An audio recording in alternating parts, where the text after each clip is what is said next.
slave DiBiase.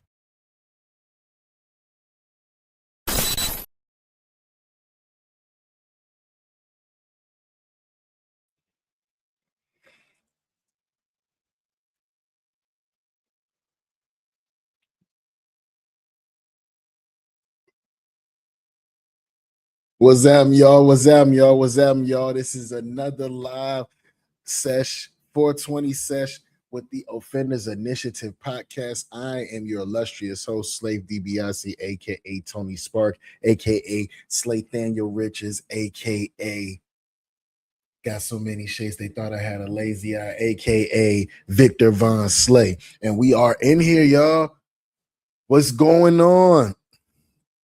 We at hump day, man. Middle of the week, y'all. Middle of the week. How are we feeling about the week thus far? Don't forget to like, comment, and subscribe. Yeah, your boy is back again today. Don't forget to put in the comments what you're smoking on, what you're smoking out of, and where you're from. But y'all see the caption, man. CinemaCon 2026 is going down. We got some announcements. What is the word, Victor? What's going on, my brother? Dom's gas station. Please don't forget to visit that, brother, and all for all your Zai content needs, man. Salute, my boy. Salute. Okay, so once again, CinemaCon 2026 is going down. Warner Brothers and Sony already have made some announcements. We're gonna go over them. You know what I'm saying? It's raining right now. Got the windows up and the live blasting. Salute, brother. Salute. All right. Also, too, is Daredevil Born Again bringing Marvel back, because they are not letting up off the gas. Every episode has been fire. We're going to get into the latest episode that just dropped, along with the latest episode of The Boys, the final season, you know. But what we're going to start off with is we're going to start off with a young criminal in training, young 21-year-old by the name of King Harris, who was arrested the other day in Gwinnett County. King Harris, yeah, T.I.'s son, that one. Yeah, arrested the other day in Gwinnett County while wearing a whole Pikachu onesie. I just want y'all to take a look at all of this. And it's not so much him getting arrested with the Pikachu onesie that I want y'all to take a look at. It's just the disregard for the whole authority situation that these children have in this generation. We're going to take a look right quick, man. Hold on, y'all. This King Harris. All right. So, do you mind stepping out and we're going to talk right here real quick back here? About what? You need to step out of the vehicle. Step out for what? So there's a firearm in this vehicle. You're already speeding. You don't have anything on you. I'm separating you from. He said, step out. No, I'm not stepping out. Step out for what? He said there is a firearm in this vehicle for our safety and yours. We need for you to step out. At that point, I'm getting out of the car with my hands up. The game is over with. The day of the Geechee is over. There's no more to talk about. The lack of just fear. Are we still not living in a time where the police will shoot you and you won't make it home? All right. Are you going to get out of the car or not? I don't tell me why. I already told you why. You Pennsylvania versus Mims. Are you getting out or not? Supreme Court case law. Are you getting out or not? I don't know what it is. All right. I don't know why. I don't feel safe. All right. If you do not get out of the car, you will be arrested for I don't obstruction. feel safe. You want me to get out my car to talk to me about what? There's nothing to talk about. This is not your car. You're absolutely flying down the road at 70 miles an hour in a 45. Never had a police tell me to step out the car to ask a simple question. Well, there's a firearm within like 2 feet of both of our faces. Yes, sir. Hey, how's it going? Yeah, my son detained. Yes, sir. He's currently under. You have my son detained. Look at T.I. just looking stupid. It's a firearm. I'm up and see, this is what I'm saying. Now, T.I., you got to think about some of the trouble that you done put your family members through when you was younger. You are definitely getting a repeat of it. But, you know, young King Harris said he is not a child. He is a 21-year-old grown man making these types of decisions and playing with his life. How long is your daddy going to keep coming up here trying to save your life for you trying to be fake tough and fake hood? Arrest for obstruction. Okay. As well as a variety of other traffic charges. Yeah, he was caught doing 70 in a 45. He was instructed to step out of. 70 and a 45. God damn. The vehicle because there was a firearm on the dashboard, and we wanted to separate him from that, and he refused. Did he express his fear for safety? We got to be safe too. He's right there with John. Right. Understood. Yeah, I don't know. All right. So, do you mind stepping out, and we're gonna talk right here, real quick, back here? About what? You need to step out of the vehicle. Step out for what? So there's a firearm in this vehicle. You're already speeding. It's just the disregard, man. Tell me if I'm wrong here. This young man plays with his life. Earlier, he had an arrest where he was pulled over because he had a warrant in Pickens County for failure to appear, and he ended up getting taken to jail, firearm on him, and all of that. Like this young man is not learning. He's not learning. He gonna have to get sat down for real. It says jail will teach him to sit down for real. It did to me. Got to learn the hard way sometimes. Okay. If it was one of us, the gun in the car, we getting shot or going to jail. You hear that? If it's one of us, we getting shot or going to jail. I just want everybody to watch this. Watch this one more time. Speeding. You don't have anything on you. I'm separating you from the firearm. All right. Are you gonna get out of the car or not? I don't tell me why. I already told you why. You didn't Pennsylvania tell me versus Mims. Are you getting out or not? Supreme Court case law. Are you getting out or not? I don't know what it is. All right. I don't know why. I don't feel safe. All right. If you do not get out of the car, you will be arrested for I don't obstruction. feel safe. You want me to get out my car to talk to me about what? There's nothing to talk about. This is not your car. You're absolutely flying down the road at 70 miles an hour in a 45. Never had a police Also tell me to step out the car to ask simple questions. Well, there's Ever. a firearm within like 2 feet of both of our faces. Yes, sir. Hey, how's it going? Yeah, my son detained. Yes, sir. He's currently under arrest for obstruction, Okay. as well as a variety of other traffic charges. Yeah, he was caught doing 70 in a 45. He was instructed to step out of the vehicle because there was a firearm on the dashboard, and we wanted to separate him from that, and he refused. Did he express his fear for safety? We got to be safe too. He's right there with John. Right. Understood. Yeah, I don't know. All right. So, do you mind stepping out? This is a nasty situation, and this could have went horribly wrong.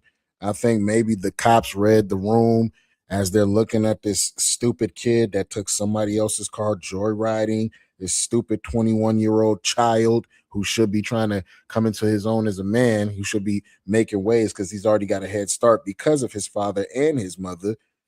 No, we just gonna live life dangerously. All the stuff my pop rap about, I'ma go do it. You know, the same stuff that got him sent to jail, I'm gonna go do it. Yeah, I'm gonna go do it in real life. This is the case of a stupid, spoiled kid. And I hate it. I really do. But y'all tell me in the comments, is King playing with fire? Does he need a situation where maybe he learns a hard lesson, a grown man lesson, because he still has the luxury of his father being able to come to his rescue? Does it need to be a situation one time where, Superman doesn't show up? Is that what'll make this child learn? Look, you and guess what? It be motherfuckers like this that tell you in an argument, but I'm grown. I'm a grown ass man, dog. I'm a grown up. You're getting locked up in a fucking Pikachu onesie. You look stupid. Spoil for sure. Dead end with that. Yeah, man. I'm just saying. It's the whole luxury of, I know my daddy come and lay down and see about me. You know what I'm saying? T.I. seemed like he old school Southerner where he'll lay his reputation to the side for his family, which I definitely understand. I don't know, man. This kid, he might need to go sit down for a few months or something like that. But y'all tell me in the comments how y'all feeling about that one, man. But on to the next one. Okay. So we got CinemaCon 2026 reviews, y'all. Warner Bros. And Sony dropped all the new information on all the new movies that they got coming out, including some new information on Beyond the Spider-Verse. How many of us are waiting on that third film to come out to complete the trilogy of the Spider-Verse movies with with Miles Morales, Black Spider-Man. How many of us are waiting for that? I know I am, but we're gonna break down and get into some of the stuff that Sony and Warner Brothers revealed as to what's coming in the future with CinemaCon. And I want to say soon here, we're going to have a Disney Marvel CinemaCon.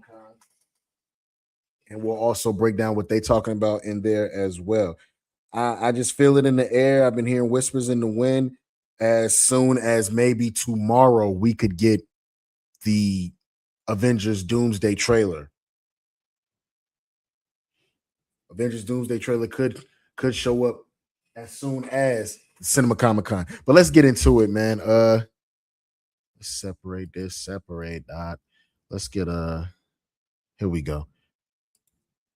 This is by way of 3C Films.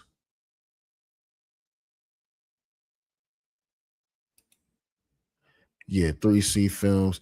This is all Warner Brothers stuff. Let's check it out, y'all. Keep smoking. Keep smoking. We still in here. Don't forget to give 3C Films a like, comment, and subscribe, and let's check them out.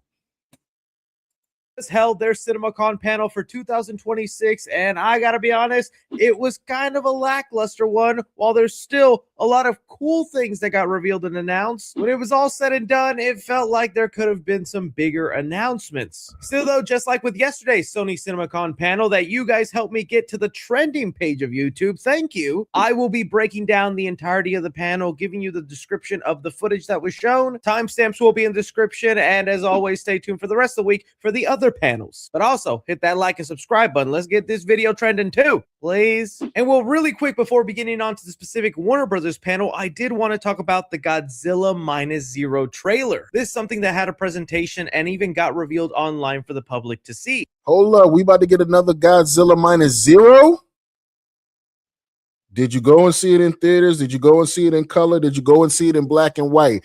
Did you fucks with Godzilla -0? It's a really short teaser trailer, but it is nice to get some footage of this film. I was honestly blown away. We got a shot of Godzilla heading to New York and passing the Statue of Liberty. The movie is set to take place 2 years after the events of Godzilla -1, where it looks like the US is experimenting with nuclear bombs, and this experiment could lead to Godzilla getting a new form because we see him emerge from the water and he is just hulked out. He's buff, spikes coming out of him. Honestly looks terrifying. And that's what I really loved about Godzilla -1 is that Godzilla felt genuinely terrifying. There's also more of a... But see, Godzilla -1 is kind of in its own timeline. You might mean the Godzilla movies where they interact with King Kong and the Legacy of Monsters and all of that. Or maybe, you know what I'm saying, I'm selling you short, my man. You might be a actual Godzilla fan. Either way, if you got the right size TV, man, them movies be going off. Sci-fi aspect being thrown in because we get to see some like zero gravity stuff and buildings in the air. There is a mystery whether there's another monster in the movie. I mean, fans are already theorizing if there's two different Godzillas fighting each other, because the Godzilla we see walk past the Statue of Liberty does not have the bulk or spikes that this Godzilla has once he emerges from the water. But there were rumors there could be another monster that pops up for Godzilla to fight. Honestly, I would not mind if Godzilla just remains the main threat, but I guess that could get boring pretty fast, so I understand we want to throw another monster in there. Either way, really love the footage shown off for Godzilla -0. So the Warner Brothers CinemaCon panel kicked things off with an announcement for Sean Baker's new movie. This is the recent Oscar winner filmmaker who directed the film Anora. He is now going to direct a new movie for Warner Brothers entitled Te Amo. Not just that, but Warner Brothers announced a new indie subdivision for their studio entitled Clockwork. Clockwork will be mainly focusing on lower budget dramatic art house films, while we have studios dedicated to that like A24 or Neon, and bigger studios like Disney do have subdivisions. Hold up, ho. Don't you dare disrespect A24 like the A24 be coming up with some shit. Don't disrespect them. A24 ain't never hurt nobody, goddammit. like Searchlight, Sony has Sony Picture Classics, and Universal has Focus Features. So that's pretty cool. Warner Bros. Is dipping their toes into the indie film market, and that's where we do get a lot of experimental, interesting movies that aren't that risky because they're usually made on a lower budget. From there, Warner Bros. Just started speed running through a bunch of the films in their catalog for the next coming year. It was all done in this montage sizzle reel that did include video footage from some of the directors and actors in these projects. Starting off here, we have the Ocean's prequel that is going to be starring Bradley Cooper and Margot Robbie. Whoa, an Ocean's prequel starring Margot Robbie and your man right here. He plays Rocket. Rocket's my favorite character in the MCU. The hell is his name? Bradley Cooper follows the parents of Danny Ocean at the 1962 Monaco Grand Prix. Nah, this is fire. Did niggas fuck with the original Ocean's trilogy and then the one that spun off with his sister? Nah, I'm going to see this. I liked all them Ocean's 11 movies, all of them. Takes place in 1962. Jack Black got on video and confirmed that the Minecraft movie sequel will begin filming on the 2nd of May. I was high as shit watching Minecraft, and it was actually a fun movie to watch. Salute to the girl Danielle Brooks who played Tasty on Orange is the New Black. She's everywhere or whatever. I would love to see her come back. David Cornsweet and Nicholas Hoult even talked a little bit about Man of Tomorrow, hinting that the movie will have a new villain and an unlikely alliance, while adding try saving the world with your sworn enemy. Are we looking forward to this next Superman Man of Tomorrow now? Now we're gonna have these two working together against a common threat. And this shit, I ain't gonna lie to you. James Gunn might have messed up the DC universe even further. It might be time to wash that whole situation all over again. Keanu Reeves' new movie with director Tim Miller called Shivers, which is supposed to be him set in the Caribbean with pirates, sharks, and a time loop. And probably one of the bigger announcements that did get revealed online, the full cast for Lord of the Rings, The Hunt for Gollum, which Lord of the Rings, The Hunt for Gollum. Y'all know that movie's going to be beautiful. I'm there to watch it. Does include a lot of returning characters from the original Lord of the Rings, while some new faces and even some actors replacing older characters. From that sizzle reel, y'all saw that boy Bilbo Baggins is back. They went project to project, starting off with Tom Cruise's new movie entitled Digger. This being directed by Alejandro Iñárritu, who gave us movies like Birdman and The Revenant. They showed a trailer of the movie, and thanks to discussing films, they gave us a description that has it. The extended trailer is absolutely bonkers, beginning with a haggard Tom Cruise as Digger Rockwell, an industrious living in a secluded mansion in the woods. He's foul-mouthed, balding, and sports a thick country accent, treating everyone with disdain other than his cat. When an employee at one of his oil drilling sites reports the methane is causing water to flow up, disrupting the ice shelf, Digger curses him out, telling him to continue as usual. The decision has catastrophic consequences, displacing entire nations. And yeah, there's been a lot of buzz with this movie, mainly for how different and weird it's going to get. Specific. Y'all remember when Tom Cruise played old boy here on Tropic Thunder? For Tom Cruise. I mean, the weirdest some people say that he's gone is in the movie Tropic Thunder, where he played Les Grossman, and this feels like it's rivaling that performance with a CEO that's balding, gray hair, a prosthetic nose, and a thick country accent. Also, knowing that it is being treated as a comedy, I think will help out with some of those weirder elements, but a CEO having to fix the catastrophe left on us, sure, let's watch that and see if it's good. From there, they moved on to talk about End of Oak Street, the big dinosaur movie I'm so excited for. Attendees only. Dinosaur movie. How are we feeling about this? Are we wanting to see any other dinosaur movies outside of the Jurassic Park franchise? Or is it kind of like, if it's not Jurassic Park, I don't want to see that bullshit? We got to see an extended trailer of the one that we already got released online. The extended part was just a T-Rex that is described to have feathers. So that'll hopefully make a lot of the dino fans happy. Dinosaurs with feathers is what's hot and in right now. But that T-Rex is chasing a family in their front yard. Again, if you haven't watched the trailer for End of Oak Street, this movie is going to deal with an entire neighborhood that somehow gets teleported back to prehistoric times, and they have to deal with dinosaurs everywhere. Oh, y'all whole neighborhood is dead. They're all dead. Produced by J.J. Abrams. Some people theorize that it's a secret Cloverfield movie, although I think that's been debunked already. Whatever the case, just a family versus dinosaurs. I need that already. Next up, they showed off the first trailer for the next Evil Dead Burn. Take a look. Have anybody been keeping up with the Evil Dead series? I don't know. Like, my son is really into those movies and all of that. You know, the whole horror flick franchise, the whole horror flick genre, I'm really into it. So anytime these pop up, I definitely, you know what I'm saying, go and I take a look. My boy Dom said, I need that Evil Dead. I've seen all the Evil Dead movies. Let's go. You feel me? We need that Evil Dead. You hear me? Yeah. Big horror fan right here. Yeah, no, salute.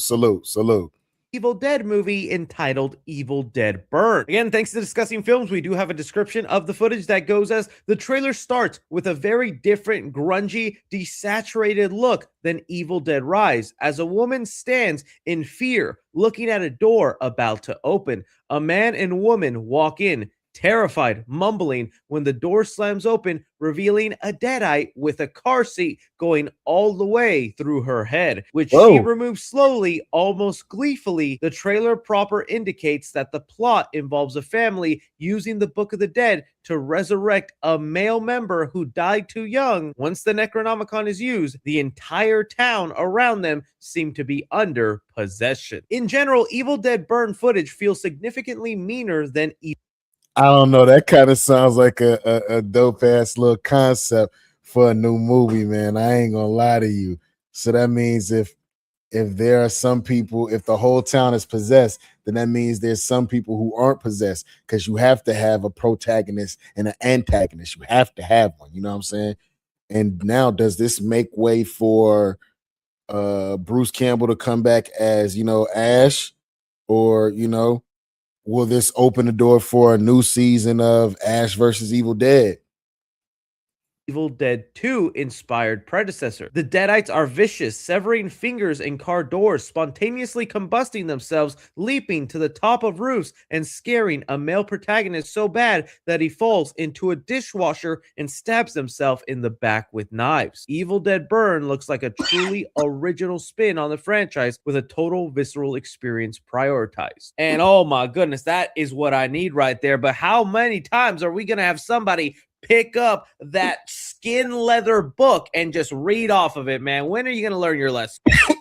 Yo, he hit the nail right on the head. When you look at the Necronomicon, nothing says this is a book I should be touching, let alone reading.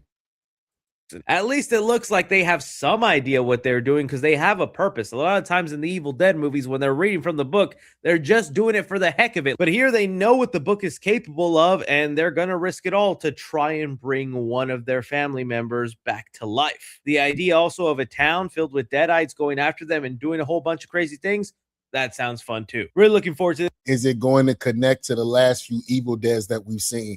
That's another question as well. Because again, multiverses and connected universes are all the new rave in Hollywood and in cinema alike. So I would love to see exactly what's going to happen there. How are you guys feeling on the first sound of Evil Dead Burn? Next up, Mortal Kombat 2 was given a spotlight. This film is quickly approaching, and we have a lot of... Did you like Mortal Kombat 1? If you did, they're saying Mortal Kombat 2 is 10 times better than that. cool popcorn buckets coming out. And well, this will actually be one of those lucky times where they showed a clip I got to see. Last year, I got invited by Warner Bros. To go to New York Comic Con where they had the Mortal Kombat 2 panel. And the clip that they showed at New York Comic Con was the same clip that they showed to attendees. The clip basically revolves around Carl Urban as Johnny Cage about to have his first ever fight against Baraka in what appears. I'm sorry, I know we got, Carl Urban here, and they done shot the movie, and Carl Urban is Johnny Cage, but Scott Adkins is right there. He's right there, and he would have fit in way better with this cast. Billy Butcher, not from a martial arts background. Scott Adkins was Boyka from Undisputed. Do your research. I know niggas seen Undisputed. Appears to be his home world, where Johnny Cage is just not feeling confident enough to fight somebody with giant teeth and spikes coming out of their hand. It's a very comedic clip where at one point Johnny Cage is just being chased by Baraka and he runs into a tent with tiny little baby Barakas. But once Johnny Cage is pinned to a corner, he then remembers all the fight choreography from the movies he's done and uses that fight choreography to actually stand a chance against Baraka. One of those fight moves including the split, where he punches Baraka right in the goons. It has a goofy comedic vibe, but I think I don't know if I'm feeling that. I don't know if I'm feeling making Johnny Cage have the goofy comedic vibe. I mean, I know excuse me, later in the video games, he did kind of have like the goofy comedic vibe thing going on, but are we ready to see that? And this is his first introduction in the show and into the universe, or has he been through a couple of Mortal Kombats to see, maybe he can get his comedy up? I don't think we need that right now. I don't know. I could be wrong. Y'all tell me, man.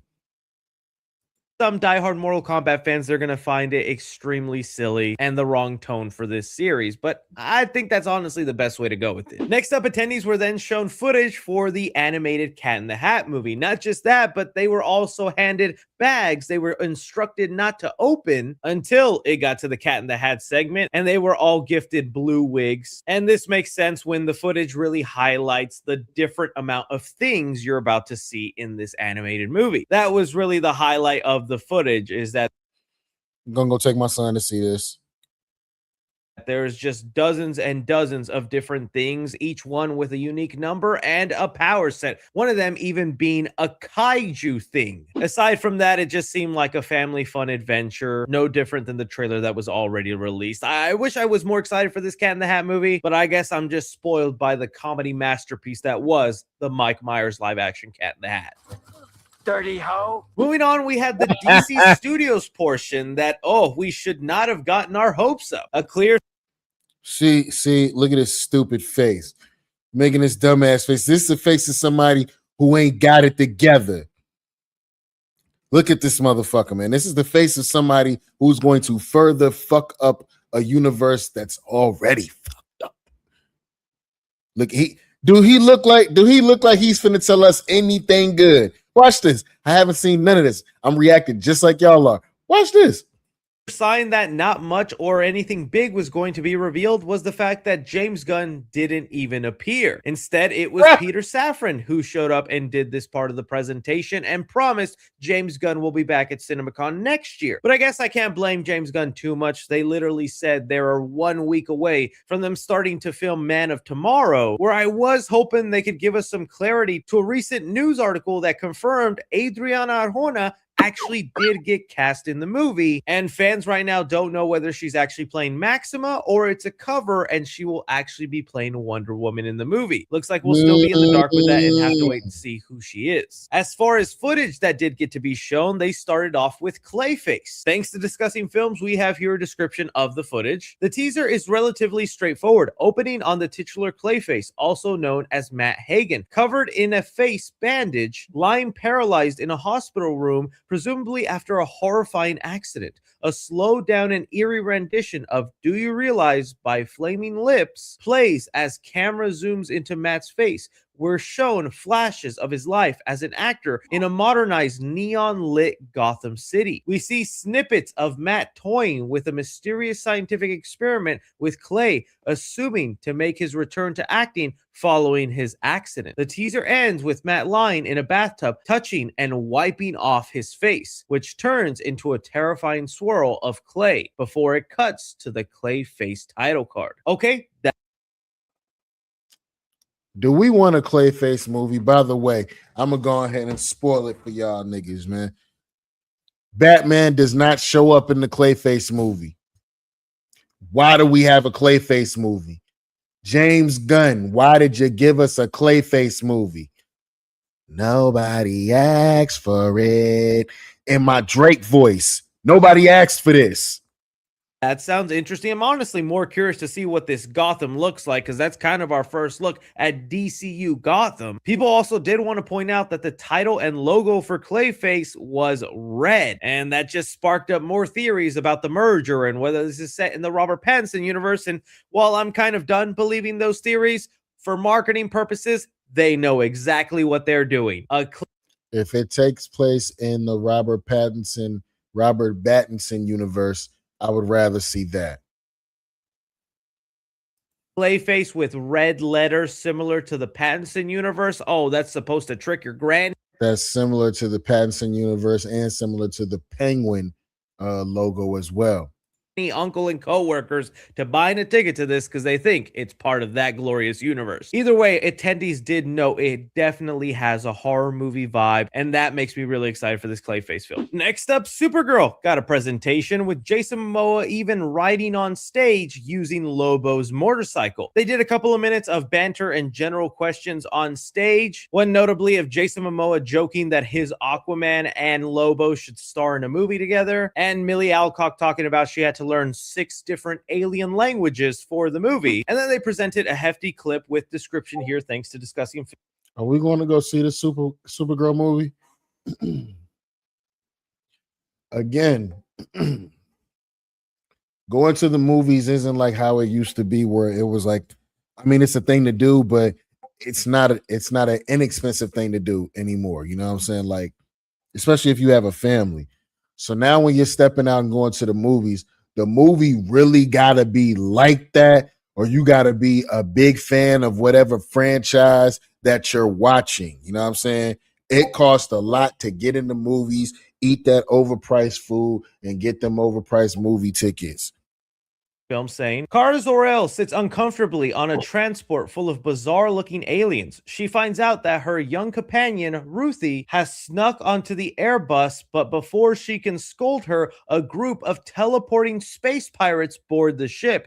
Kara launches into a fight with them, using their teleporters in a dynamic sequence set to Wolf Alice Smile. Millie Alcock is sensational, selling the character's badass, smarmy nature and capability. She cannot get the jump on the space pirates, so she plans to use a spacesuit to get closer to the sun. Before she can do this, she's blown out of the airlock, which brings her closer to the sun, powering her up as she has a downright epic battle with the space pirates, ending in an anime-like beam struggle between Kara's laser eyes and their own laser as a guitar-heavy score swells. Afterwards, the footage cuts to a sizzle reel featuring destruction of Krypton, Kara's escape, which appears to be fully depicted in the film. Kara is seen teaming up with Lobo, who Jason Momoa is fully leaning into with a mischievous laugh and a very metal habit of driving through flames on his motorcycle. The action and score are extremely impressive, and the film looks to be more ambitious than perhaps anyone was expecting. That was another thing I was seeing other people mention. I don't know. That might be one you could steal the wife away, you know what I'm saying, without the fam, and go sneak and go watch this, you know what I'm saying? Although I did watch Superman at home. And then half the time when you miss a movie, you'll look and you'll wait a couple of months. It'd be 90 days down the line. That movie would be on one of them streaming services you got. 2-3 months later, it'd be over there. mention is that is also how Superman will be involved in the movie. They're going to show us the first time Kara landed on Earth after the destruction of her planet, where she gets to meet her cousin, Kal-El, aka Clark Kent, for the very first time. And I think that's kind of cool that they're including that. This all sounds really good, and I can't wait to see that space pirate fight, and I like the inclusion that she has to fly to the sun to power up. So great stuff with Supergirl. Unfortunately, that's where the DC Studios stuff ends. I do want to talk about some Trash. So we don't have any news on the Batman 2 with Robert Pattinson. I didn't even like it when they announced Robert Pattinson as the Batman, and then the movie turned out to be like a classic for real, for real. And we don't got no part 2 yet. something that is making fans go kind of crazy online. The Batman Part 2 was something that was sorely missing in this presentation, especially that sizzle reel I mentioned at the top of this video, where they were speed running through different movies releasing in 2027. They didn't mention the Batman Part 2 at all. That movie is supposed to start filming pretty soon also. I think a clip of just Robert Pattinson or Matt Reeves saying, hey, look out for our movie would have gone a long way, but not a single mention of the film feels a little weird. Next up, Sandra Bullock and Nicole Kidman took to the stage to present the sequel for Practical Sandra Bullock, that's all I'm going to say. That's all I'm going to say. Magic. They did show off some footage that is described as the footage shows magical scenes with their iconic home with potion making and family bonding, while a mysterious man played by Lee Pace hints at a central conflict set to a remix of Coconut. The story follows the family working together to break a curse. Overall, the trailer emphasizes a mix of nostalgia and new elements, bringing back beloved traditions like midnight margaritas while introducing fresh characters while maintaining the whimsical tone and themes of sisterhood from the original film. I wish I had much more to say about this. I've never seen the original Practical Magic. Let me know if it's something I should watch. But for my Practical Magic 2 fans out there, there you go. It's coming. Get excited. Get hyped. Next up, we got a new J.J. Abrams movie entitled The Great Beyond. Hold on, Practical Magic 2. Y'all got that been, you got that been a kind of an old head to catch Practical Magic, the first one. So, you know, tell me how y'all feeling about that, I guess. And themes of sisterhood from the original film. I wish I had much more to say about this. I've never seen the original Practical Magic. Let me know if it's something I should watch. But for my Practical Magic 2 fans out there, there you go. It's coming. Get excited. Get hyped. Next up, we got a new J.J. Abrams movie entitled The Great Beyond that is starring Glenn Powell, Jenna Ortega, and Samuel L. Jackson. The teaser is classic Abrams, very vague, very mystery box. It opens with an H.G. Wells quote on a retro computer, followed by a voiceover about his character searching for something. We get quick flashes of Glenn Powell, Jenna Ortega, Samuel L. Jackson holding a strange red orb and possibly playing an android or villain. Overall, it's more vibes than plot. Beautiful cinematography, eerie imagery, and just enough intrigue to get people talking. J.J. Abrams is one of those names that gets people excited, but I feel like it has been a while since he's actually been the director of something instead of producing a mystery project. How we feeling about the lineup of this movie and the people that are in this movie? Are we seeing too much Jenna Ortega? That's another good question. But I do like me a good vague sci-fi mystery movie if it's marketed right. I feel like Cloverfield was great at that. I know Super 8 had that similar vibe. That was a J.J. Abrams movie. So count me intrigued for The Great Beyond. Next up, it was time for Dune Part 3, where Zendaya and Timothée Chalamet. Okay. Dune Part 3. If you saw the first two, and again, if your TV game is up, if you saw the first two Dunes, if you got a big ass TV, these movies are beautiful, great acting, great action as well. And it's a crazy storyline. It's a crazy storyline. If you haven't seen the other two Dunes, please check them out. But the third Dune is coming out. I can't wait to see it. This is one that you go to the theaters for. You go to the theaters for this. were there, and they actually showed attendees the first 7 minutes of the movie. Now, because it is 7 minutes and that's a lot of footage, I'm not going to go into an exact detail of everything that happened because we would be here for too long, but a more brief description that we have of what was shown goes. The footage shows Fremen troops landing on a stormy battlefield, expecting rain, but instead getting ambushed by turrets and devastating aerial attacks. It's brutal, chaotic, and highlights the destruction of Paul Atreides' holy war. The tone feels like Saving Private Ryan in space, intense and grounded. Villeneuve teased Part 3 will shift direction, focusing on a redemption arc and a fractured love story. Oh yes, baby, I cannot wait to see this. The Dune trilogy is on its way to being one of those perfect or high regarded trilogies. I'm sure they're gonna knock it out of the park. I'm just waiting for that popcorn bucket with 2 sandworms. Whoa. Then Warner Whoa. Yo, 3C, you wild for that. Brothers again chaotically ended things with just like throwing out a bunch of different release dates and titles for some upcoming movies. Some notable ones is the next Final Destination movie is now. Hold up. Final Destination 7 will release May 12th, 2028. Do we want another Final Destination? Are you a fan of the Final Destination franchise? We're getting another one, Final Destination 7. I have been trying to get my wife to watch all of these with me, like back to back to back, especially like mostly during like the spooky time, man, like during the Halloween time or whatever. Yeah, like I be trying to get my wife to watch Final Destination with me, and she just will not. She said, I can't do that because that type shit really will go down. But hold on, what they talking about? Set to come out May 12th, 2028. We're getting a Game of Thrones movie released in theaters entitled Aegon's Conquest. Hopefully I pronounced that right. The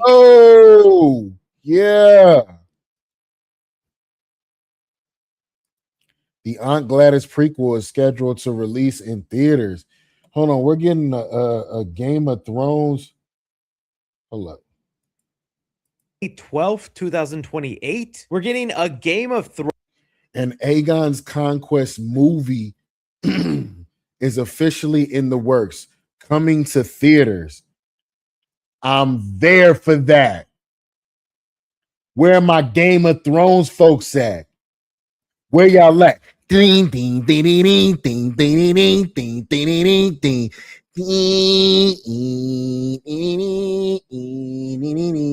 Where y'all at, man? Yeah. So an Aegon's Conquest movie is officially in the works. That means more Game of Thrones spinoff. That means they're forcing the writer to continue this universe. That means we're going to see more peak television from HBO being put out. Salute, salute, salute. Thrones movie released in theaters entitled Aegon's Conquest. Hopefully I pronounced that right. The Aunt Gladys movie has an official release date now of September. Did y'all see that movie Weapons? And this was supposed to be the witch in the movie that was controlling all the kids. Y'all was fucking with that movie Weapons. They supposed to be giving her her own like her own little prequel or whatever. I don't know how I feel about that. Nah, I do know how I feel about that. Trash. All right. But I guess it's coming out 2028, September 8th. September 8th, 2028, we're actually getting that Aunt Gladys prequel from Weapons, which I'm kind of interested in. That witch was crazy. The Minecraft movie has a title and release date. It's now going to be called a Minecraft sequel, and it'll be releasing July 23rd, 2027. It looks like they're fully going to be leaning in to the meme of the Hold on, that's coming out next year. Hey, I kind of like that movie a little bit. The movie, especially with a title like that, a Minecraft sequel. Zach Kreger announced a new movie of his entitled The Flood that'll be releasing August 11, 2028. It is also being produced by Steven Spielberg's Amblin Entertainment. The only description we have of it is a deep exploration team on the Spiritus Mundi investigates a signal where they encounter a mysterious alien aircraft that warps time, reality, and the crew's mind. In a style. Okay. Just from the description of that, I like it. I don't know if I'm going to go to the theater and see it, though. described as fear meets psychological space horror. Oh my god, Zach Kreger, please give me everything you got. That sounds awesome. And that honestly wraps it up for the Warner Brothers panel. Again, there were some interesting things and movies I'm for sure looking forward. Salute to 3C Film for breaking down what happened at the Warner Brothers side of the Comic-Con CinemaCon panel. We're gonna get to what happened with the Sony side as well, y'all, but we're gonna be reacting to something a little bit different before that. But on to the next one right quick. We got Daredevil. The new episode of Daredevil just dropped. Marvel is letting Daredevil bring them back. I'm not mad at it. Keep on writing. Have y'all seen them little memes on Twitter when motherfuckers will compare something to a flaming horse and it'll get chopped into however many series of whatever they're talking about? Normally shit be ass and a piece of the horse be drawn in fucking stick figure. The Daredevil series is not like that. It's an all the way through flaming horse. Salute to Marvel Television for bringing back Daredevil Born Again. Salute to them bringing back the Defenders, Luke Cage, Jessica Jones, the Immortal Iron Fist. Those same characters and the folks that played them are coming back. But I say that to say this: we got to get into the new Daredevil episode. Daredevil might be the GOATED TV show for Marvel. Like, it might be destroying Loki at this point, man. Might be destroying WandaVision at this point too. Hold on, let's see something. Hold up. Let's go. Here we go. This is by way of Sammy. I think we can all agree that episode. By way of Sammy J Reacts. Get that brother a like, comment, and subscribe, man. Love the way that he breaks everything down right there in your phone for you to see it. It's real good work. We're gonna take a look at it though. Daredevil Born Again was absolute cinema, and I wouldn't even be mad at you if you called it the best episode of the entire series, because the amount of respect and reverence it pays to the original Netflix series brought genuine tears to my eyes. Like, half the time I was watching this episode, I was like, they could make this show look like this entire time, because we got the return of Foggy Nelson via flashbacks, but we got our favorite avocados at law back, and I got my joy back. I loved every interaction between Daredevil and Bullseye, but mainly I loved the thematic elements of redemption, mercy, forgiveness for both Matt Murdock and Wilson Fisk. But so much happened this episode, and there wasn't even any punches thrown, but the action and fighting was in the dialogue and performance and emotion. But I'm going to be recapping and reviewing the episode with spoilers, so this is a spoiler warning. You have been warned. But either way, me and you know what we got to do. We got to talk about it. Hold on, y'all already know we don't play around like that. This is spoiler country, Jack. Stop playing around here. Light up, keep smoking. We in here.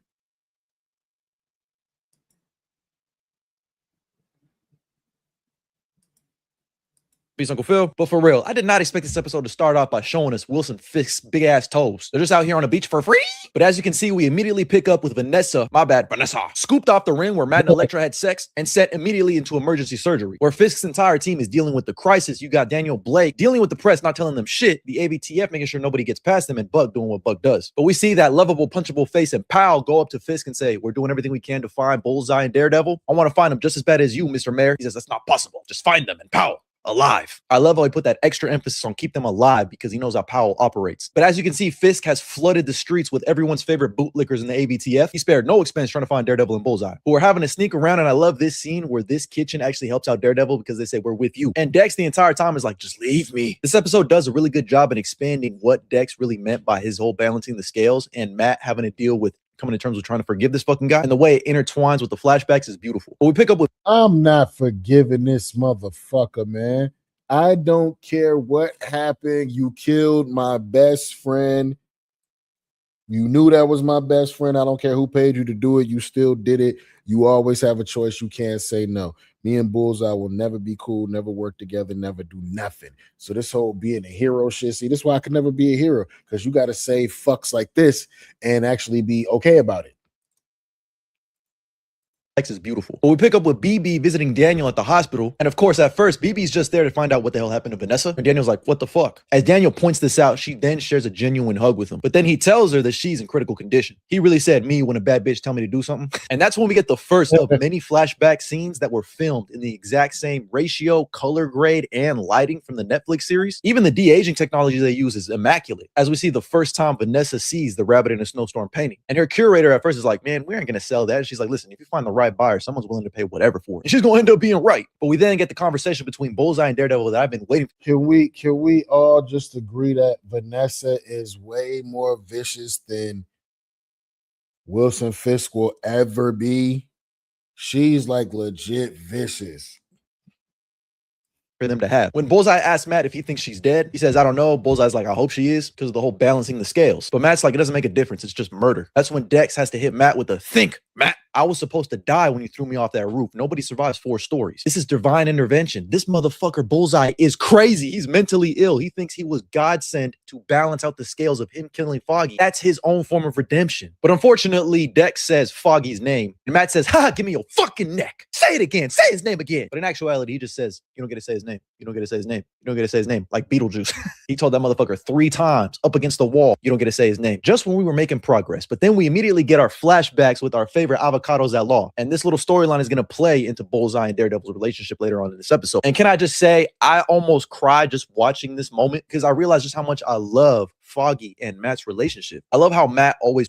I ain't gonna lie, when I was watching it, it did make me miss having Foggy on the show. You know, we had to, just when we was okay with him not being on the show no more, y'all gonna bring back a flashback motherfucking episode for us to see him again and get all like, oh man, Foggy's gone, bro. You almost forget that shit, right?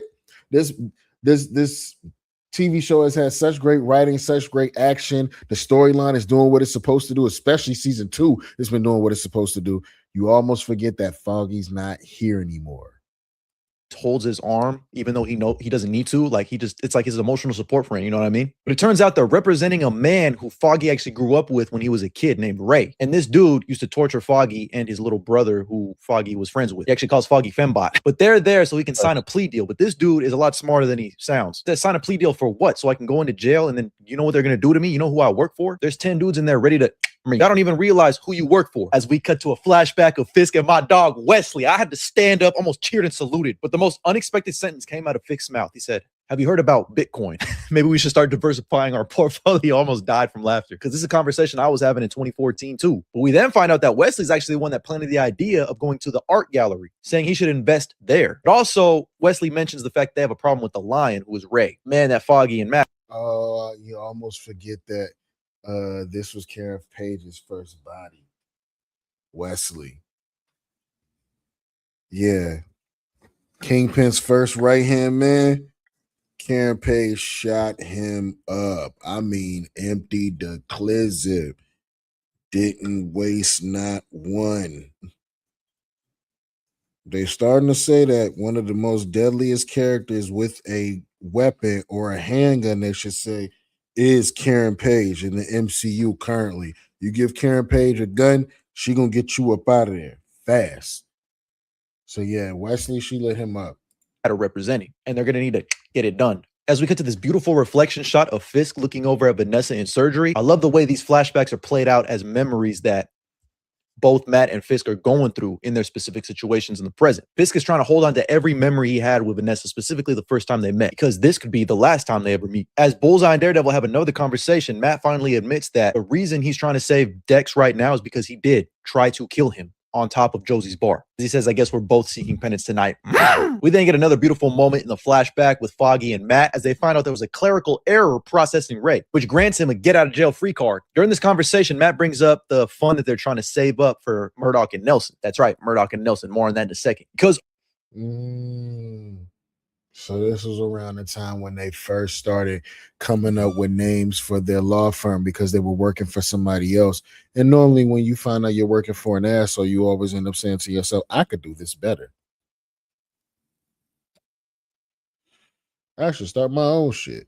oh shit, someone leaked to the press that Vanessa is in critical condition. Daniel starts freaking out because he knows for a fact it's BB. A reporter tries asking Daniel some questions, but Buck intervenes. Thank you, Buck. And then tells Daniel, you know what sounds really good right now? A hot dog. Let's go get one. You, me, everybody and their mama was concerned for Daniel in that moment. As we Yep. get more flashbacks of Fisk reminiscing with Vanessa. Not gonna lie to you, when he said I could go for a hot dog, and Daniel was like, "All right, man, you're right. Let's go." I said, "Up, Daniel about to die. He gonna die off screen like um um Buddy from Stomp the Yard. How he died off screen on goddamn Scandal." Yeah, I was like, "Yeah, Daniel about to be up out of here." And even having a dream state of him and her on a beach where they should be safe. He should have heeded her warnings. He's starting to feel guilty. He's starting to feel regret. And I love this entire She should have heeded his warning. Nah, we not gonna do that. She should have heeded his warnings. Kingpin told her, stay away from the fight, stay away from the city. You have a whole assassin on the lookout for you. She pulled up to the fight. She had the Yamin on her. She had the goddamn hammer on her. She had that iron on her. You know what I'm saying? She had a tool on her. She got one off, but he got one off, and it was good enough to put her in the hospital. Sopranos-esque inspired moment between Buck and Daniel driving up, because the whole time Daniel thinks that Buck thinks he's the leak and he's gonna kaput him. But we then find out that Buck actually knows Wesley. Wesley goes to Buck as his special hitman to take out Ray. I love the way they intertwine the OG characters with this new characters. And unfortunately, now I got to say Buck is tough as fuck.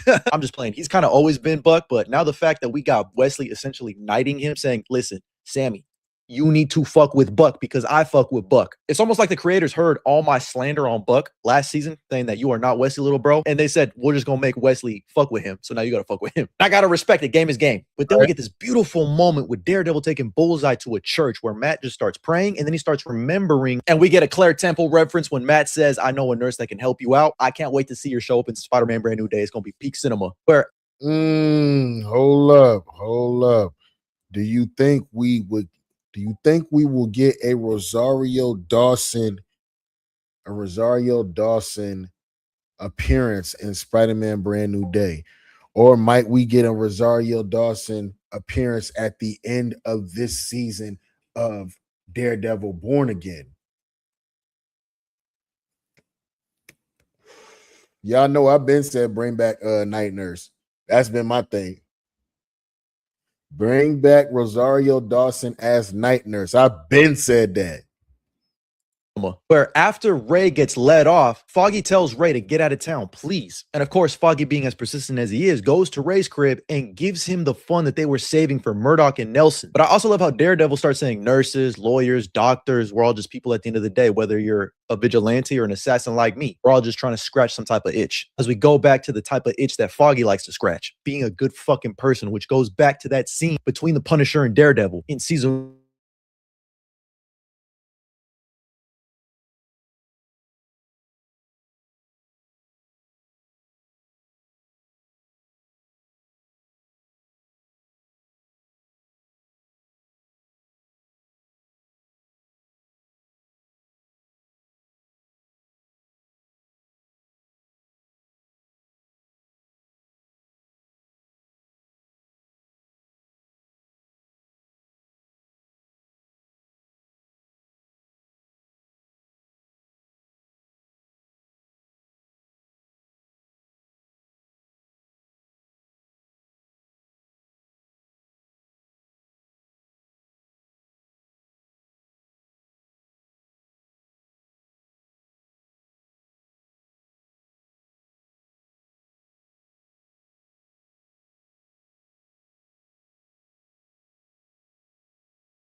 Okay, not sure what happened right there, but we still here. We still live. Cool. For everybody that may or may not be here, we're gonna keep it going the way we've been keeping it going. Hold on. Back there. That wasn't nothing but the enemy. Let's go. Moment when he was about to kill Ray, who got out of town thanks to Foggy's money and didn't go through with the job, similar to the present, where he just told Daniel, "You want a shovel or a saw?" The first mate from the Northern Star. So Daniel's all good. Then I love how this was the moment that inspired Matt to say, "No, we're gonna call it Nelson and Murdoch, not Murdoch and Nelson." Just has a better ring to it. As he carries Bullseye into Frank's hideout with Karen there punching a bag, she just looks at him like, "Really? Woo, I can't wait to see what she has to say to Bullseye." And then for a second, they pump fake Fisk with thinking that Vanessa's all good and fine and dandy. And honestly, Vincent D'Onofrio's performance here tears out of me. His vulnerability that he brings to Fisk is so beautiful. But unfortunately, Vanessa does indeed bite the dust. And it's crazy how this episode ends with Fisk not being able to save the woman he loves, with the universe playing a big twisted fucking joke on him, and Matt showing mercy and saving the man he fucking hates. Absolute cinema 10 out of 10, no notes. I love the way the flashbacks actually played into the story. It wasn't just member berries. But I'm curious to hear your thoughts. What do you think about that episode? Drop a comment down below, and as always, like and follow. That was fire. Salute to Sammy J Reacts. Yeah, it was crazy. I knew at the end that your girl was gonna die. What's her face? Vanessa. I knew she was up out of there. She had a whole glass shard in the side of her head. Just keep thinking. Also, you know what I'm saying? She was out of there. But y'all tell me again, man, is the Daredevil series bringing Marvel back, man? But yeah, on to the next one. Hold on, let me separate this.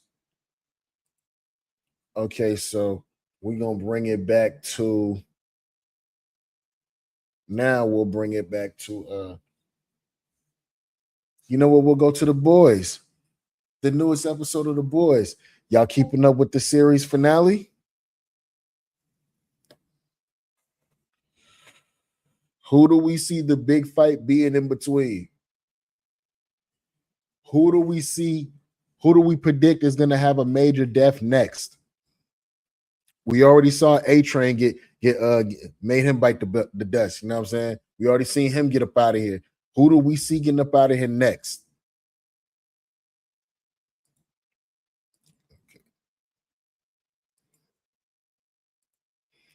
This is by way of Brain Pilot. Salute to him. Give him a like, comment, and subscribe. We're going to react. Keep smoking, y'all. Let's go. Episode 3 of The Boys Season 5 has just been released, and following on from the incredible premiere that we had last week, Episode 3 followed suit as we saw that the discovery of V1, which made Soldier Boy immune, now meant that there was a race on for the remaining vials that were left in the country between Homelander and Butcher. With Stan Edgar making an appearance, Homelander showing himself and thus that he viewed his divine purpose and the prospect of becoming a god being something that mattered more to him than his relationship with his own son, and Starlight also fearing the person that she'd become if she lost Huey. Let's dive into this week's episode, break down the important details, and I'll share a So y'all remember last week, they gave Soldier Boy that virus that's supposed to kill all the soups, right? And then he popped up like the Undertaker back in 97 and shit. Doom, face ass. He popped up like that. So it's basically any of those soups who have that original copy of the V1 sauce. Yeah, they like basically hard to kill. You damn, they got to cut their head off to get them up out of there. if it was any good. Here is The Boys Season 5 Episode 3 Ending Explained. Just to let you know, this video will contain spoilers. Homelander. Homelander's mind is getting weaker and weaker as the episodes are going on, and just when we thought that there was a limit to the depths of his depravity, he continued to dig even deeper. During this episode, we saw that Homelander was feeling a sense of inferiority to the suit that he decanted with the intention of helping him, his father. With Soldier Boy receiving the first patriotic award of freedom and him being praised by the press and the public, Homelander felt the need to interject to take the limelight away from him and share that he was his father, so that the story would override the positivity that Soldier Boy was receiving. Homelander was essentially jealous of Soldier Boy because he was immune to the virus and Homelander wasn't. How could Homelander aim to be perceived as this messiah and god-type figure like he saw in his hallucination if there was somebody out there that was more powerful and more durable than what he was? This is why there was jealousy ingrained throughout all of their interactions. This is what leads to people getting clipped. This is what leads to getting clipped. May your man Homelander find a way to clip Soldier Boy just so he can be number one? In episode 3. I also thought it was pretty funny when Soldier Boy asked Sage who Stormfront was and he recognized her as Liberty. It was as if Homelander was jealous of them being together too, because it was implied that they could have been intimate with one another, almost showing that whatever Homelander's done, Soldier Boy has too. Soldier Boy quite openly said to Homelander, "I'm gonna live, you're gonna die. If the virus doesn't kill you, then time will, and I'll be running the 7. Look at you. You're pathetic. You're nothing at all." With us knowing full well that Homelander's main goal is to be admired by the masses, this very statement is something that goes against his end goal. Soldier Boy is a threat for Homelander, but not too much of one for now, because with Homelander learning about the V1 that was in his father's system and wanting to find it so that he could take it and ultimately become immune to the virus, as long as there's hope for that, I can't see Homelander trying to kill Soldier Boy in any way whatsoever, unless Soldier Boy does actually try to kill him. A moment that really highlighted just how fragile his mental state was when he was having flashbacks to all of the occasions over the years where he was called not good enough and told that he was a disappointment. This was then when Madeline came to him in some weird hallucination where he believed that he was godly and that he'd unleash a wrath onto all of those that didn't follow his ways. Almost as if it was something that he wasn't currently doing by rounding up people and sending them into camps. What I feel is going to happen to Homelander is that as time goes on, the people that are closest to him, like Sister Sage, will probably be pushed to the side and he'll be acting on his own accord because he'll be impossible to control. I thought it was kind of dark how Homelander had his Homelander Youth program that he was running. He was rounding up people and putting them into work camps, and with his desire to find V1, he wanted the entire pharma team at Ford working on developing a new one, as there hadn't been a version of the stable V1 since the 1950s. He said how he was prepared to skip the animal testing and go straight to the human testing from the camps and prisons. It's all too familiar. You hear how crazy that is? He rounded up all these people thinking that they was at some fucking getaway camp for superheroes that was really a concentration camp. Oh man, Homelander is sick. Of what was occurring during the Second World War. The climax of Homelander's story in this episode came during the ending of it, though. We saw that Ryan wanted to prove to himself that he had a purpose in life, almost like how Homelander did, but Ryan's one was that of wanting to take out the very person that he feared that he could become, his father. That's why when the both of them met, we saw that Ryan began attacking Homelander. There was something awfully sinister about the way that Homelander began beating Ryan when he got the upper hand, folding Ryan's arms over to the point where he couldn't retaliate, and then slowly landing a single blow on his face over and over again. With Ryan also being in a box, I thought it was going to be symbolic of it being a coffin and Ryan actually being dead. But as we saw when Homelander left him, he was still alive. This is something that would have been a deliberate decision from Homelander to have done, as he'd have known if his heart had stopped beating. This showed that although the relationship between the father and son is now completely dead, is Ryan still his weakness in some capacity, as he couldn't actually bring himself to kill him. Look at this. He beat the blood out this boy. I don't know how this one is going to end. Look at this. Y'all should have seen him, man, the way he was doing his own son. Kanan Part 2. Homelander pausing, looking his son in the eye, and then landing those blows as he did it was harrowing, particularly the last one. He paused for a long period of time before delivering the most fatal one of them all. It did feel like, although Homelander did something horrific, he did have some remorse inside of him, as when he was sitting in his apartment before the Deep brought Stan Edgar there and said, "We have much to discuss," which is going to be about the development of V1. Homelander was almost sitting there in a trance with the blood of his son on his face, staring blankly into the distance. Homelander is a lost cause now, and he's only going to get even more dangerous as the threat of the virus increases, but also with the goal of eliminating anybody that is a non-believer. With Stan Edgar being his prisoner, I believe he'll do to Stan what we saw the others do to him, and he'll look to find out more information on what's going on with V1, where he can find some, and that's where I think Fort Harmony will become the next destination for both parties. I don't know. I don't know if I see anybody from any of the sides walking away from this. I don't know if I see anybody from any side walking away from this. I think Huey and his squad with Billy Butcher them, they gonna die, and Homelander gonna die too. Soldier Boy gonna die. It's just gonna, nobody walks away from this. That's my early prediction. Butcher. With regards to Butcher in this episode, we didn't actually see that much from him. However, the small feature that we did get proved to lead to one of the most important moments in the entirety of the episode. Homelander almost killing his son. Butcher wanted to use Ryan as a way of luring Homelander out into the open so that he and the group could then utilize the virus on Homelander. Homelander hadn't been seen outside for a while, and Butcher knew that the only way to draw him out would be to get Ryan to message him. Like Homelander, believing his wider purpose in life was to be this god, Butcher was feeding Ryan his story that he had a wider purpose, which was going to be him killing his father. Butcher and Ryan have always had this father and son relationship, but in seeing how Butcher was with Ryan and sending him to be slaughtered and allowing him to die at the hands of the virus, it felt like it went against everything that he once promised Becca, which was that he'd protect him. Yep. With Butcher arriving back at base and seeing that Zoe revealed to Samir that Butcher killed Victoria, Butcher's no better than Homelander now. protect him. With Butcher arriving back at base and seeing that Zoe revealed to Samir that Butcher killed Victoria, Samir took the virus with him and was no longer working with Butcher. So this delayed the plan. This is what led Butcher to reveal to Ryan that he was just one small cog in the wheel and that he didn't believe that he was powerful enough to defeat his father. Rather, he was just using him as a pawn in the game.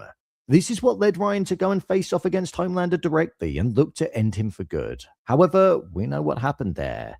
With Butcher placing a tracker inside of Ryan's pocket, Butcher's episode concluded when he found Ryan lying there on the ground. With Ryan being on the cusp of death, I imagine we're going to see Butcher bringing Ryan to be with him and the rest of the group, where he'll begin to be healed back to health, and Ryan will firmly be on their side moving forward. It always felt like Butcher was past the point of no return, but when he looked down at Ryan and saw the state that he was in, the humanity that Huey thought he had none left of showed itself right there. I don't know. I don't know if I trust Billy Butcher. I don't know if I trust Billy Butcher like that. Because if you read the comics, you know exactly what he does to everybody. Do I think Butcher will have changed his approach? Personally, I don't think so. This is a mission where he's prepared to die, and as we heard in his conversation with Ryan when they were at the bar, the world would be a much safer place without Soups being in it, and that's something that he'll always believe. I just think now, with the discovery of Fort Harmony, the military hospital where soldiers were being tested on during the war, I believe we'll see the group going there with the hopes of finding some and making themselves immune, whilst also preventing Homelander from getting some. So maybe Butcher's intentions will be to destroy the V1, whilst the others might want to make themselves immune. Soldier Boy. What I found so funny about this episode is that Soldier Boy quite literally hates Homelander. He thinks he's an embarrassment and is just essentially playing the long game for Homelander to destroy everything, including himself, so that he can sweep in and just become the leader of the Seven again. He's not helping Homelander with any of his requests anymore due to Homelander leading Soldier Boy into a quest that had the potential of exposing him to a virus that had the ability of killing Soups. Yep. He looks pissed. By the way, Jensen Ackles here has shown or expressed interest in wanting to be the DCU's Batman. I could see that. What was interesting to learn following Soldier Boy still being alive due to the V1 running through his system was that he didn't carry the virus within him, so the V1 completely destroyed the virus within his system. Soldier Boy was intimate with Firecracker in this episode, and we found out that he only did it because he wanted to get his own back on Homelander. So it shows the petty levels that the father and son duo are operating at. He openly said that he viewed him as a freak, so I can't see this duo actually operating that well together for much longer. It wouldn't surprise me if Homelander or Soldier Boy ends up making a move to try and take the other one out in the next couple of episodes. Soldier Boy just seems happy to Nah, more like in the next episode. I'm telling you. be in the limelight again and to not be viewed as this traitor by the American people. Huey and Starlight. With Huey and Starlight, what we saw with them was that they were on two completely different moral platforms. Starlight had been killing and been around people that had been killing, and Huey, well, he was doing his best to not kill at any chance possible, even when faced with a threat. He was even trying to right his wrongdoings from his past, like with Maverick, Translucent Son. He felt bad for him because he was on his own due to him murdering his father, so he spent this episode trying to give him advice on what to do best and telling him to be careful. Maverick didn't know that it was Huey that killed his father, but when the Deep revealed to him that he did when trying to prevent the Deep, Dognot, and Cindy from breaking into Stan's bunker, he switched sides. This was where Maverick then confronted Huey, and we saw that Maverick was going to kill him to avenge his father. It was only when Cindy walked in, and instead of killing Huey, she decided to kill Invisible Translucent for some strange reason. Something that just again connected into how mentally insane she was. Huey then got his chance to breathe again.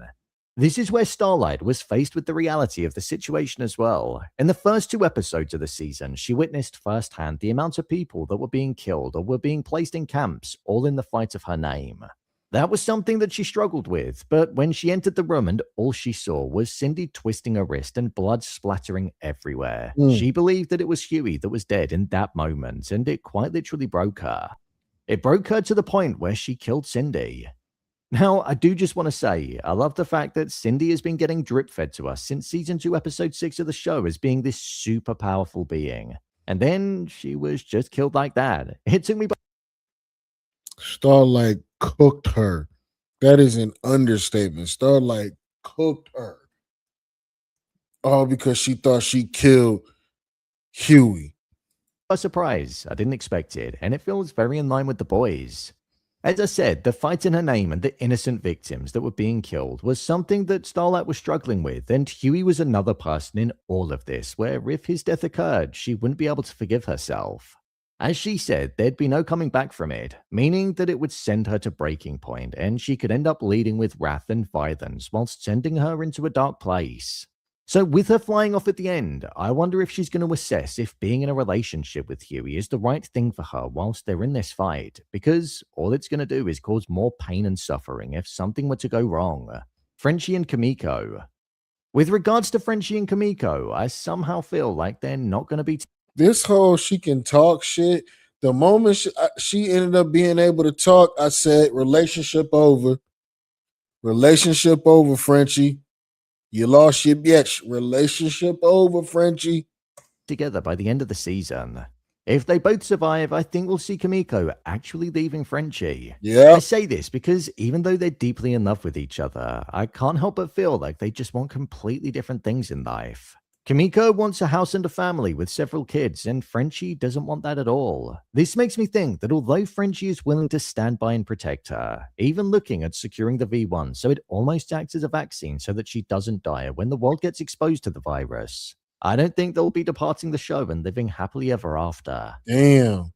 The Deep. What I find funny about the Deep, and it's the thing that makes him the most irredeemable character, is that he's had no character development whatsoever across the 5 seasons. He's still just as selfish, approval-hungry, and useless as he was in Season 1 of the show. He went with Black Noir on the mission that Homelander assigned Black Noir to go on, and the Deep was disappointed that mentally insane Cindy was personally asked to go on it, and he wasn't. He feels like Homelander doesn't respect him, and despite being fearful of him, he doesn't. Spoiler alert. there's a massive part of him that just wants to impress him. That's why when Black Noir captured Stan Edgar, he dropped the gas in the car so that he could get rid of Black Noir and make it seem like all of the hard work was done by him. I don't think he's ever going to change, and that's why I think Homelander will ultimately kill him during this final season. There's no way this character... That's funny. He probably is going to kill him, and it's going to happen on a whim. It's going to be too crazy. It's going to happen so fast. Everybody going to be like, oh, shit. You did all that ass kissing from season 1 to 5 just to die.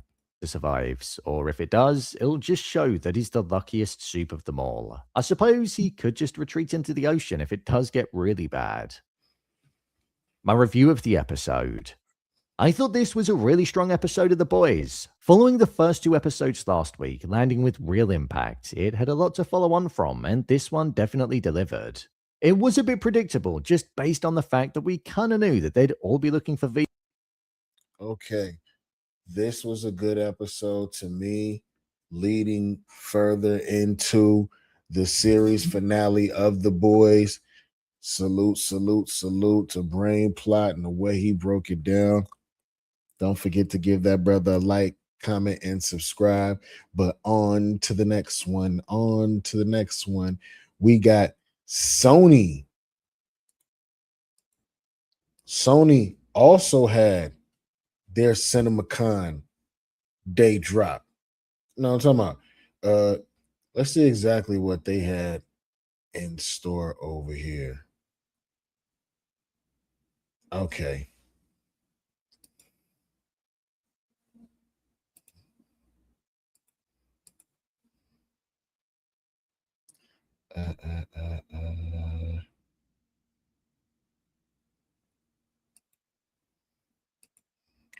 This is by way of Wild Boy Movies. Give him a like, comment, and subscribe. Let's see what he's talking about. Movies, the place to talk movies, and CinemaCon has officially begun for the year of 2026. And this week, we are expecting a whole ton of movie updates for some of our most anticipated movies. And the event kicked off with the Sony Pictures presentation. So what I'm going to be doing in this video is I'm going to be going ahead and breaking down all of the reveals that we got from the Sony Pictures presentation at CinemaCon and talk about some of the best announcements from that panel. But be sure to hit that like button, subscribe if you haven't already, and comment down below your favorite announcement from the Sony CinemaCon presentation. And do we think Sony is going to have anything fire? Or are they going to have some ass shit too?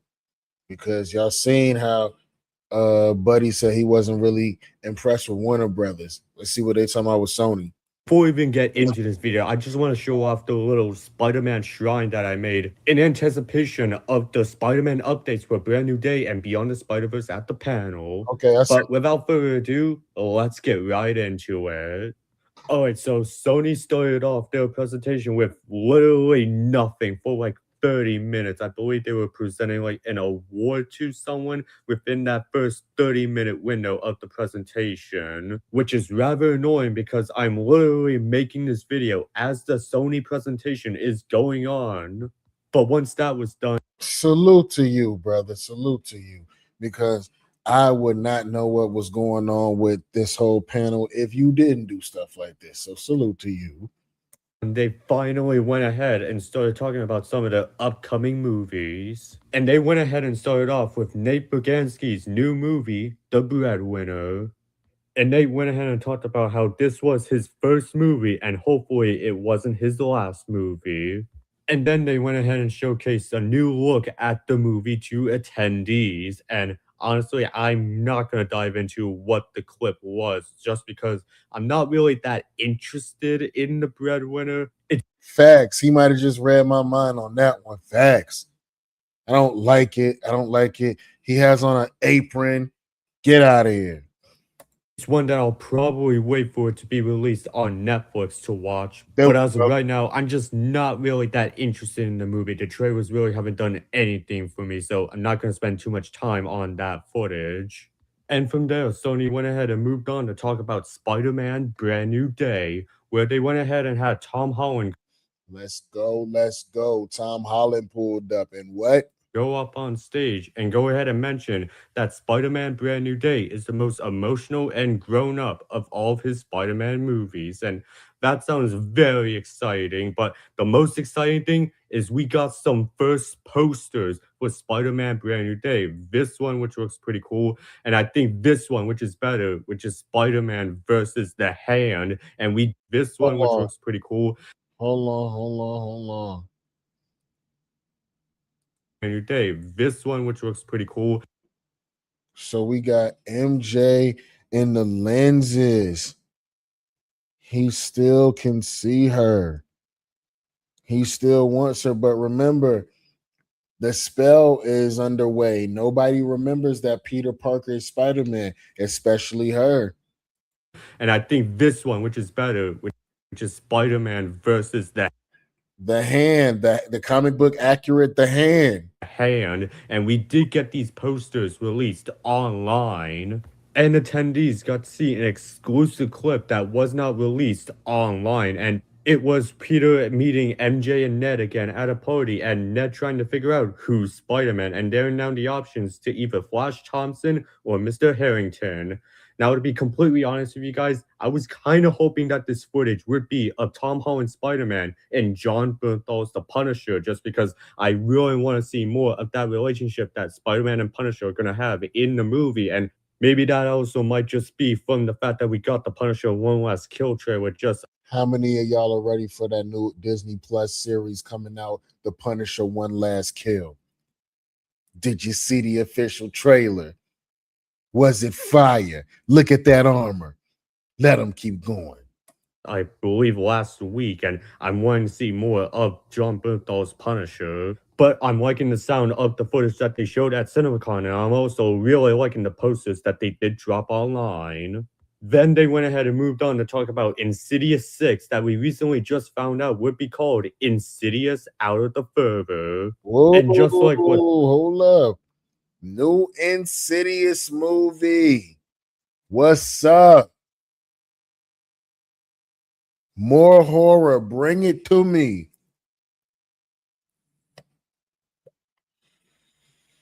New Insidious Out of the Further. I want to see how it connects to the other ones.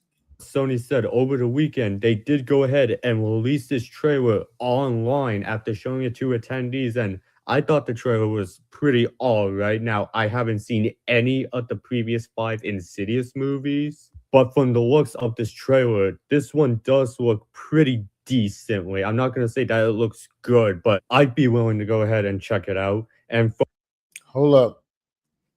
Do we want to see the Insidious trailer right quick, since he's talking about it? Do we want to see that? Might we check out the Insidious trailer? Hold up.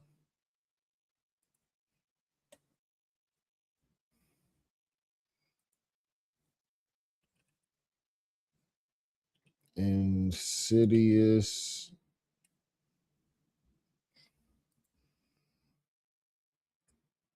Okay, hold on. I think I got the trailer here for y'all. Hold on. Oh, yeah, we do. This is from my favorite folks at Kino Check. Check this out.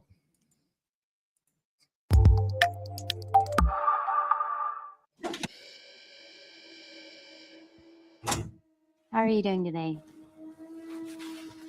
All right. Just gonna take a look inside. Looks like there's something stuck in here.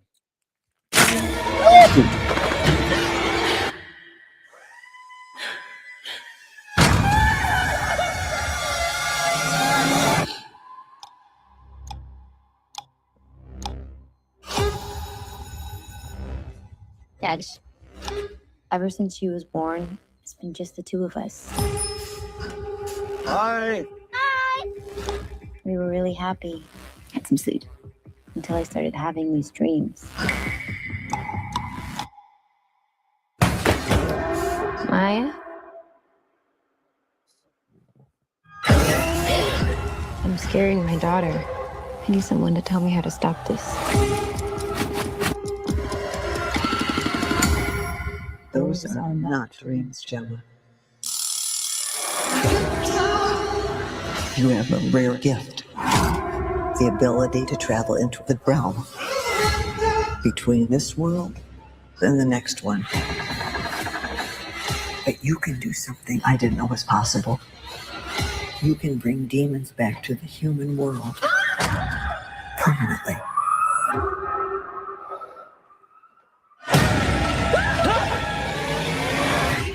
What happens if I can't control this? Maya?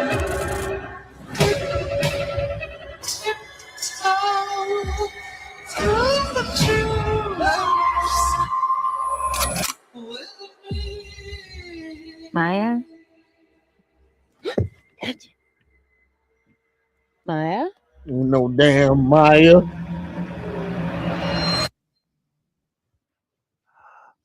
Nope. Nope. Nope. Nope. Nope. Nope.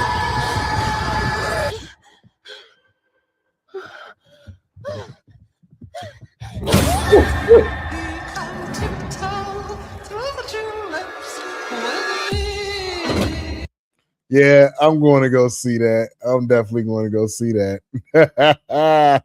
I'm fucking with that. Hold up. Hold up. Back to what he was saying. Now that we got some context, all right. From what it looks like in this trailer, it seems like the movie will follow a mother who is a dentist who is able to bring the demons from the fervor into the real world permanently. And the mother having to protect her daughter from the demons from the fervor. And that actually sounds like a pretty interesting idea for the Insidious universe. Nah, and again, I'm going to go see that. If you're asking me just off of that very first initial watch of the trailer, first of all, niggas, them two jumps I just had, that shit was real. I said, oh shit. If you in a movie theater and that sound is up and that shit bumping, man, that movie about to be lit. a movie that I would be down to watch, but I'm just not over the moon excited for this movie, mainly because I haven't seen any of the Insidious movies. The thing that got to me most with this trailer was basically that opening scene with the dentist, because I'm someone who doesn't like going to the dentist, so that was kind of creepy to see. And Sony decided to keep on going with the horror train and talk about Zach Cregger's Resident Evil. Oh, we got another Resident Evil, y'all. Hold on. Get the right. Get the Cregger's Resident Evil. Oh, we got another Resident Evil. All my Resident Evil fans out there, how we feeling? How we feeling? Is the franchise over with? Are y'all sick of these little spin-offs? Do y'all want what is it? Alice? Y'all want Alice to come back? Y'all tell me in the comments if y'all want Alice to come back, or do y'all want something a little more game lore accurate? The director did go up on stage to talk about the movie, where he did say that he played a ton of the Resident Evil games and it's a gold standard for survival horror, and then showcased the first little teaser for the movie where it's about a man trapped in an abandoned city filled with zombies. And attendees at CinemaCon say that the Resident Evil footage is wild and crazy, and I just wish I was at CinemaCon so I could actually see that footage, because I'm kind of curious to see this movie, even though I haven't played any of the Resident Evil games.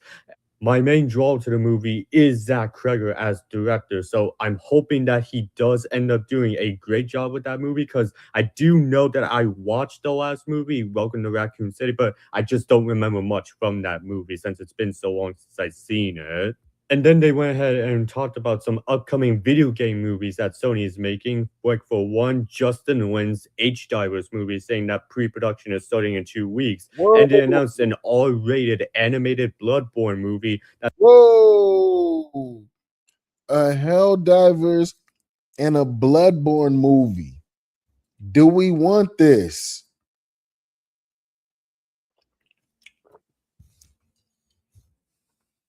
All my gamers out there, y'all know about the classic Bloodborne, and y'all know about the new classic Helldivers 2.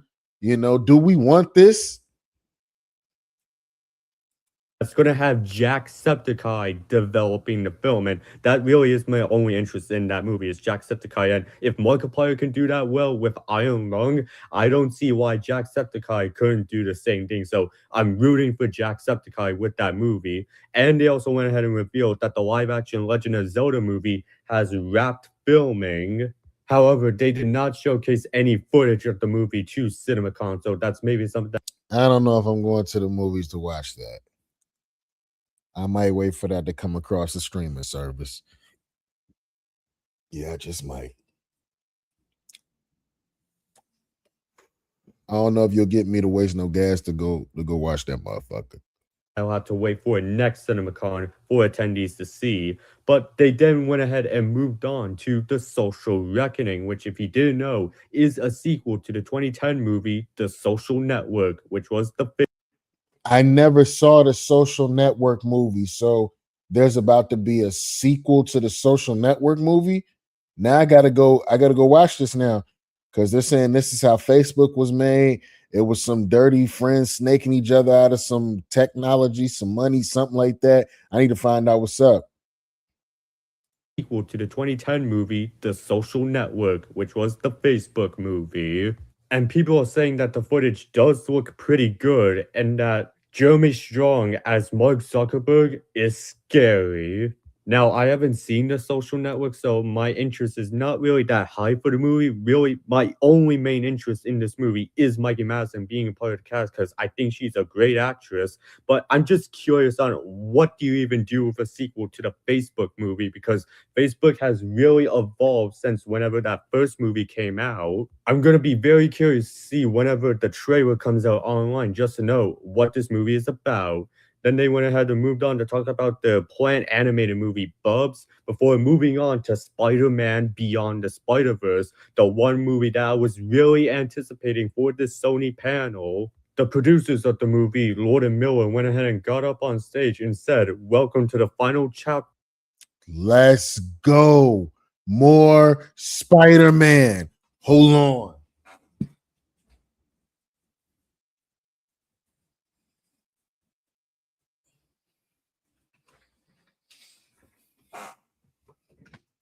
More Spider-Man. Miles Morales' story is coming to a close. We're going to get the finale of what happens if they didn't mess it up in a classic animated trilogy. Black Spider-Man, all 3 movies hit. The first one was fire. The second one was super fire. The third one, it gotta be just that. Like, you're playing with some folks' childhood now. Sony, you can't mess it up. And because you've made us wait for so long, because at first the original situation was supposed to be after Across the Spider-Verse, Beyond the Spider-Verse was supposed to come out that very next year. So we were only supposed to be waiting. It was supposed to tie into the whole multiverse situation and Kang the Conqueror at some point, and it was going to tie into the X-Men 97 cartoon. It's no longer doing that. It's doing its own thing, which is cool. It's still in its own universe, but you made us wait too long. Pause. We need to see this movie be everything that we think it's going to be. It can't be bad. Of Miles' story, and then they went ahead and showcased the opening scene of the movie to attendees, which I'm not going to dive into what that opening scene was because I really am waiting for this movie. I've been waiting for this movie for such a long time. But what I will talk about is 4 new images that the movie have been released. First of which is Miles with his dad, along with what looks to be either a flashback or the Earth 42, Jefferson and Uncle Aaron. We also get to see Hobie Brown, Spider-Punk, with text surrounding him saying, "Gonna save your dad," in what looks like his universe. Right. And then a photo of Miguel O'Hara versus Miles Morales. Like, this photo has to be the most hottest image of the. I ain't gonna lie, that is a crazy image right there. That is kind of fire. These 4 bunches of images that we just got at the CinemaCon. Spider-Ham, Spider-Noir, and surprisingly, the Kingpin are going to be returning in Beyond the Spider-Verse. And the footage was described to be incredible. And I am so jealous of everyone who was at that CinemaCon presentation because I have been waiting years for Beyond the Spider-Verse, like I mentioned earlier. And hearing that the footage is that good makes me really want to see this movie even more. The only thing that I'm really wanting to know now is what the Spot is going to look like, because last year we did hear that he's going to have like an arachnid form. So yeah, June 2027 cannot come soon enough. Like, it's coming out next year. Let's go. I have been waiting for this movie. I know I said that multiple times, but this has literally been a movie that I've been very much anticipating for years, and I've been really wanting to see how they end off this trilogy, and I hope it ends on a high note. And in speaking of endings, Sony ended off their presentation with talking about Jumanji 4. The Rock went ahead and got up on stage and said that Jumanji 4 will be the biggest film in the franchise and revealed that the movie is officially called Jumanji Open World.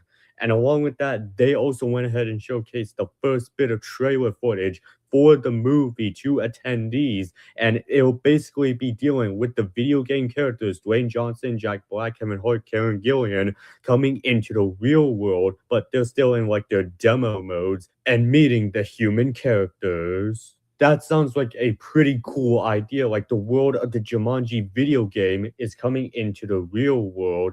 And I do remember liking the trailers for the last two Jumanji movies that we got, Welcome to the Jungle and The Next Level. So yeah, this is a movie that I Now, because of The Rock, Jack Black, and Kevin Hart, now I'm gonna go watch all the new Jumanji movies that just came out. I wasn't paying them no mind for a front. I'm going to go back and watch the rest of them.